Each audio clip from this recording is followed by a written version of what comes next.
but those things are all planned out. Like that was all part.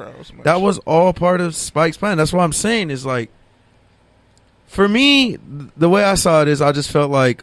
I think a big question: did you see yourself in this movie?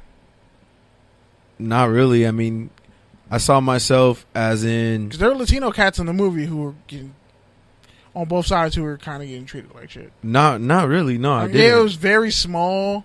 You really have to pay attention to every scene.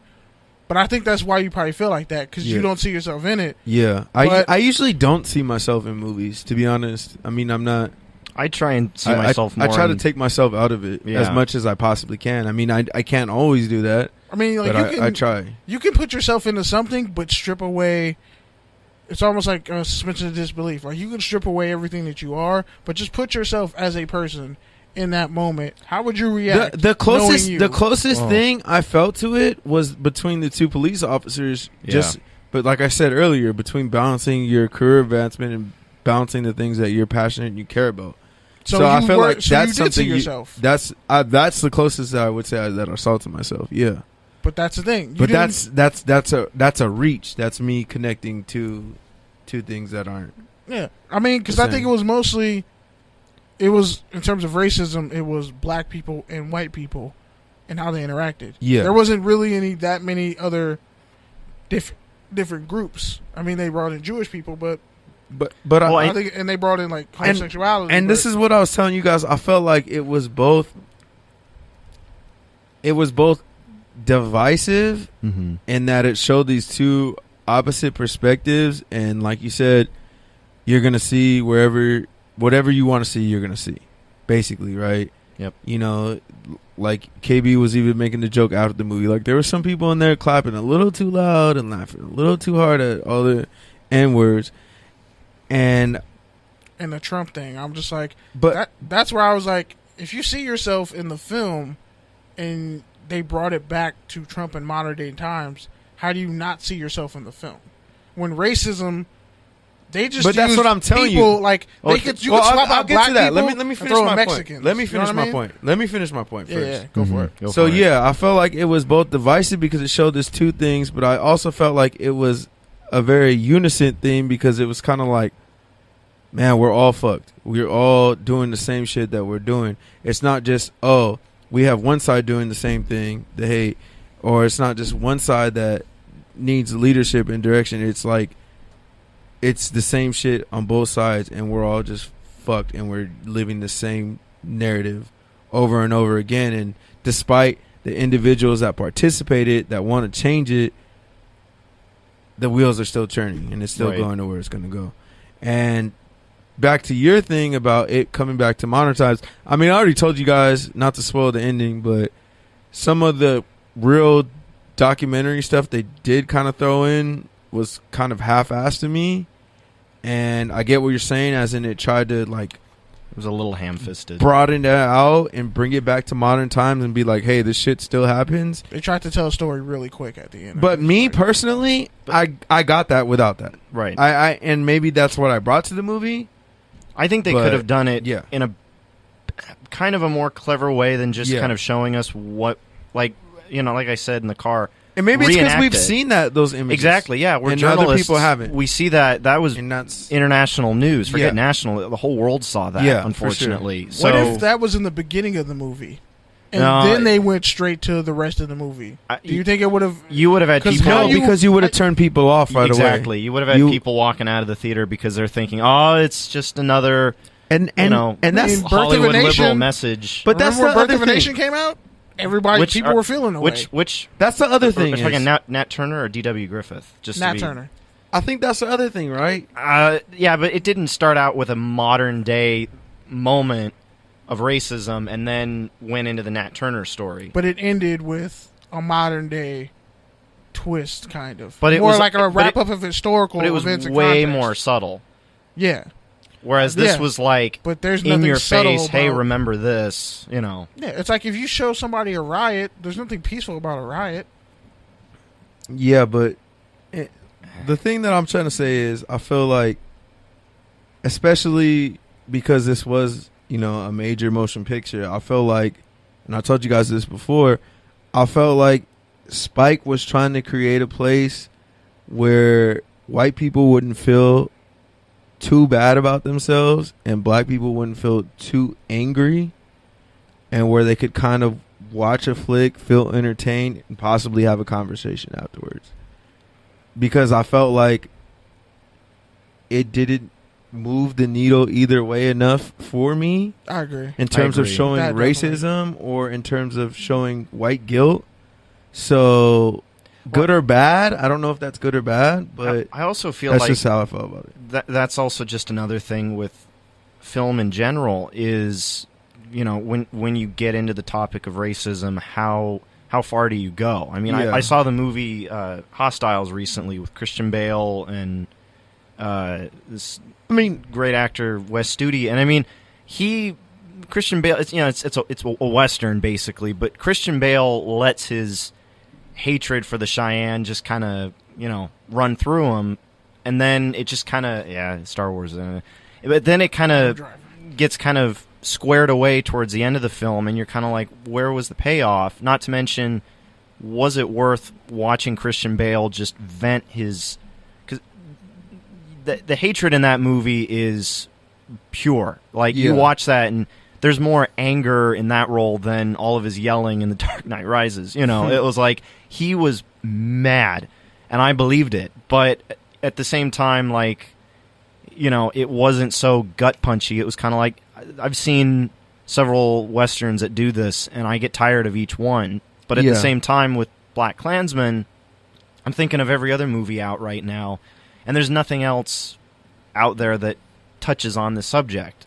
And I think that's the thing, too, is how frequently does the subject need to be brought up for people to kind of get some kind of a message that reflects to us today. I think BlacKKlansman did what it did, but... how long is it going to linger in the consciousness? The biggest payoff for me, besides being a great picture, just from the cinematography, the music, all the things we expect from Spike, perfect the actor, all those things, the tone, the pace. I'd certainly rewatch it. All that stuff was great. It was definitely worth it. But besides that, I felt like the real payoff was just really having these conversations and not being in a bad place to start. You know what I'm saying? So that was the takeaway for me. Yeah, I feel like it really just goes back to the whole, where do you see yourself in the thrall of this? Do you see yourself as separate from it? Or that's why it goes back to the whole mirror thing, because when you see some actions being mirrored, you kind of would hope to think, oh, I'm on this side, I'm on that side. When it's like, no. You need to look at the whole big picture and see how this plays out. Because like I said earlier, you could swap out white people and put in Latinos, and swap out black people and put in Do you feel like the anti-Semitic ties go into... And I would love to ask Spike this personally. Do you feel like they go into Spike's ties into Hollywood? Do you feel like he has enough Jewish friends to where he felt like, hey, not only can I connect with these people, but maybe I need to show... I feel like that's the truth part of their side. What the white supremacists and neo-Nazis are. It definitely is. It definitely is. But he didn't have to go at it from that angle. Right. I mean, he... Or do you think... What's a nice way to say... Okay, yeah, that was my next really question. Hate Jewish people. Or, there's no nice way to say I hate you. That's what my next question was. They use, they use Jewish slurs that you normally don't hear a gang of times. Do you feel... That's what I'm saying. Do you feel like going at the Jewish angle was the easy way to, like I said before, kind of create that common space where... No, I think it's not all black and white. There's a religion thrown in there. It never was, but, it's... I think it's really you have to be truthful and just say, look, this is the history of what they do, and this is how far their hate reaches. Because eventually, it's going to reach you. It stems from... I don't really see it that way, but yeah. So you think neo-Nazis like all Mexicans? No, that's not what I'm saying. Their hatred reaches everybody, but in this particular context, in the confines of this movie, it reached black people, and it hit Jewish people. But my problem with that is that... And that's where it first started. The weird thing, and I think the thing that contradicts you with that, is the whole imagery with not just the upside down flag at the end, but the black and white flag at the end. Well, yeah. I mean, realistically, we're an upside down country, and when we talk about race, we still see things in black versus white, and we don't strip away. Like, no, we don't strip away. We're just comfortable with saying, okay, racism. But white that's people, what I'm black saying. people. We don't really address the true. But that's issues, what I'm saying. Colorism, white supremacy, things like that. And I feel like. But I feel like showing that image is kind of like focusing on, like, hey, to me, I saw that as like, hey, this is black and white because it's people. It's people, like, but it's you not gotta that understand who's like the bully is. we're making it complicated because we have all these social constructs of race, class, gender, sex, blah blah blah. But at the end of the day, we're all people. We all do dumbass shit. We all hate each other for dumbass reasons, and we're all trying to be liked, and that's why we all join these groups. And I told Mancini this: if black people truly hated white people the way white people, and the way they were even the microaggressions, how the police officers were treating him, and he's one of them. If black people treated white people the way white people treat black people because they thought if someone did that to me, I would want to destroy them. If black people really thought like that globally, there'd be no white people. That's not the point that I was making, though. No, but I'm speaking to what happened in the movie, not your point. I didn't even get that from the movie. Well, the As other a thing black too, person, I'm telling you, like, the other if thing, black people really thought with the hatred that white people thought with, but what I'm saying movie, is, we'd be looking at a different. But there's also a subtlety, landscape. even when it comes to that moment when, when Adam Driver's character gets the card, and he's thinking about, his struggle with identity, his struggling with identity, the fact that he didn't have a bar mitzvah, and he was never really Jewish, like, but he wasn't connected culturally. He's looking at the Klan from the point of view of they're just a bunch of crazies, but as they're monsters. The film goes on, and the more he interacts with them, and the more he has to pretend like he's one of them, that's when he starts to really see a little bit more of what Ron's looking at, and I think that's, thinking about it in hindsight, that's an interesting way of trying to, going back on my, the question of whether or not this movie's divisive or start a discussion. I think that's a good way to start a discussion, because you can take it from that angle of starting out just thinking, just a bunch of crazies. But then when you actually see this movie and you see how, it's all actors pretending, it's acting. But when you see how everyone's behaving as members of the quote-unquote organization, and you see Adam Driver's kind of resolve towards it, and the fact that, and I remember Kenny and I talked about it too. They had an ad in the paper, and they're like, we don't ever say that. But Ron's just totally, just straight-faced, and the whole time barely, Driver's telling him. He's telling him, and by the way, some of the best acting I've seen from Adam Driver, other than probably Star Wars, or when he's yelling at Daniel Radcliffe, or SNL. But